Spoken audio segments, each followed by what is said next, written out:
guest spot photos this evening. So, ladies and gentlemen, please go wild, go crazy now. The incredible Mr. Joseph Goss. Thank you. Hello, everyone. Now, before we get started, I just want to tell you that I'm American, so right away, I am so sorry. I'm just sorry about the whole fucking thing. Our bad. It's fine. No, I say I'm American, but I've been living in your beautiful country now for over 22 years, and there is so much Scottish in my American accent, I have just been issued with a Canadian passport. It's the same thing, really. It's the same thing. I was actually born in Spain, and then I lived in a lot of really cool, exciting places like California, and then Guam, and then Hawaii. So logically from there, you go to Clydebank.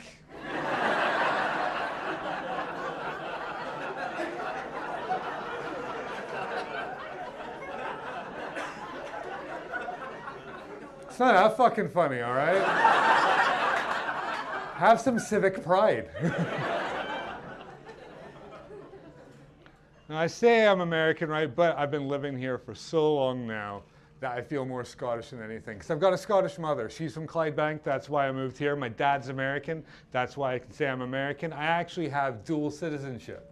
I own a British passport and an American passport. And all that really means after the last 2 years of Brexit and then Trump is that I own 2 passports and not one of them is worth a solitary fuck anymore.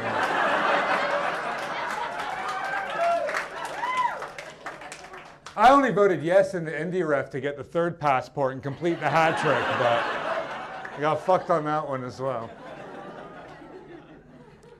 Yeah, I feel more Scottish than anything. And I know you've probably met 1,000 American tourists, and they all want to tell you the same thing. They want to tell you how their great-great-great-great-great-great-grandmother once had like a West Highland Terrier or something.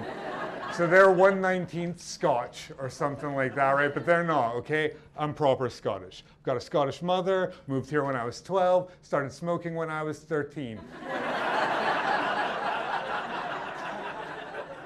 Proper Scotch. Proper Scotch. It's cultural things that make me feel more Scottish than anything as well. Like, it's cultural stuff makes me feel really Scottish. Because I was in Edinburgh a few weeks ago when Prince Harry and Meghan Markle were there. And I was walking up the street and I'd seen all the crowds and everything. And I knew right then I wasn't American anymore. Because if I was American, I'd have given a fuck about the royal family. Like, they're the only ones that still do. I just saw the crowds and the excitement, and all I thought was, I'm going to have to go the fucking long way around here now.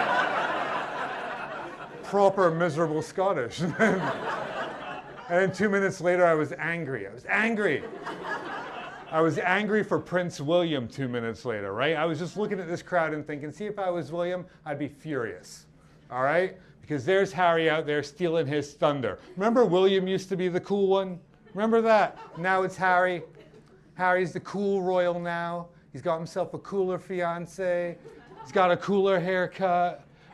He's got a cooler dad. Like, the list.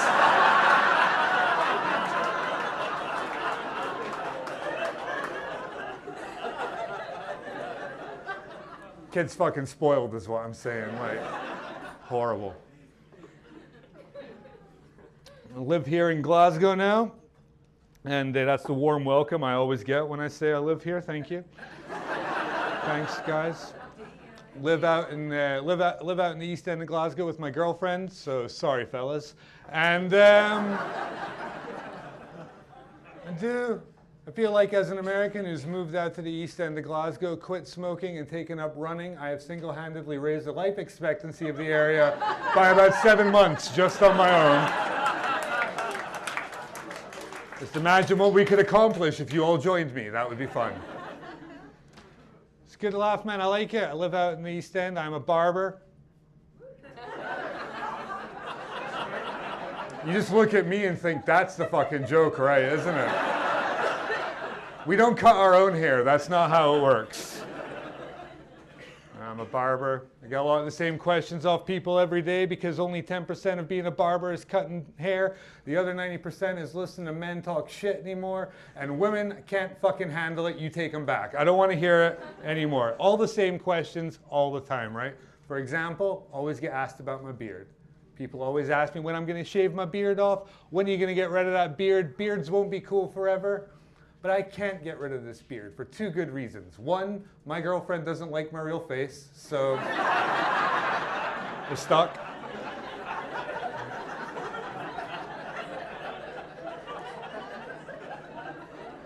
And secondly, I live and work in Glasgow, so looking like Jesus will be popular with at least half of you.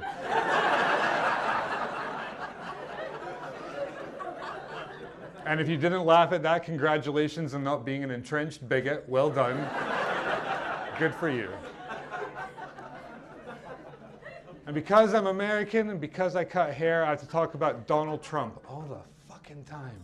People get angry at me about Trump like it's my fault, like I had something to do with it, all right? I've been here longer than some of you. I had nothing, right? Get angry at me, and then I get the same question about Donald Trump every single day. Someone always asks, so, what would you do with Donald Trump's hair, eh? Bet you've not been asked that 14 times this morning already. What would you do with Donald Trump's hair? I'd fucking strangle the cunt with it. That's what I'd do. Ask another question. You know what as well? You know what happened this year? People started talking to me about the Super Bowl. About the NFL. Why? Why are people here watching the NFL? Fuck is wrong with you people? You had your own football already. It was 90 minutes long and it could finish 0-0, and yet that still wasn't boring enough for you? You had to come for our football, which is not real football because they barely kick it. I've seen it, all right? And every game's like 19 days long and has a list of incomprehensible rules, and no one really knows how the scoring system works. Why bother when cricket was already here? All right? I don't get it. I don't get it. And tell you my favorite thing about living here after all this time, 22 years of living in Scotland, my favorite thing, apart from the food, you guys have excelled yourself there. That's fucking beautiful. I don't know, deep frying your pizza like fucking heroes. Think you people only started deep frying your pizza because there's no good crystal meth here. And I have been looking, all right? My favorite thing about being here after all this time, 22 years, is where no matter where I go, no matter who I talk to, your age, your gender, your social status, none of it matters.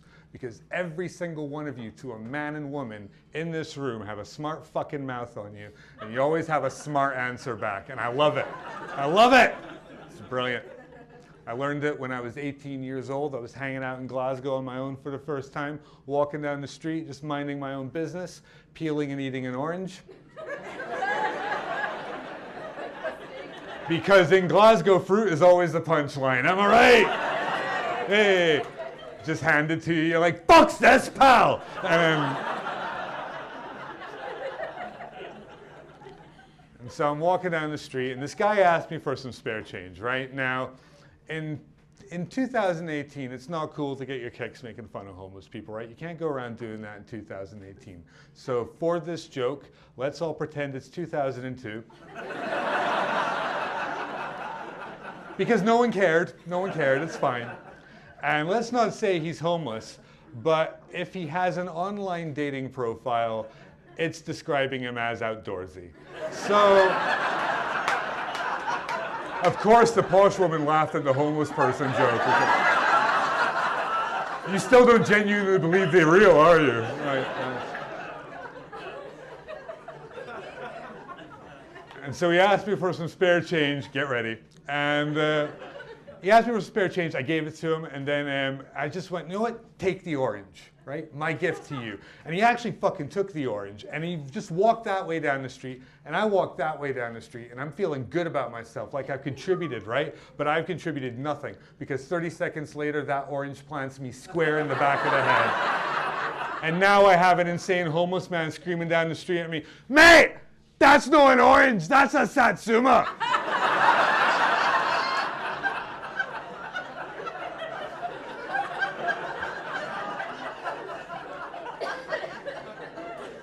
but it was actually a clementine. They're much smaller than real oranges. Guys, you've been super cool. My name's Joseph Goss. Enjoy the rest of your night.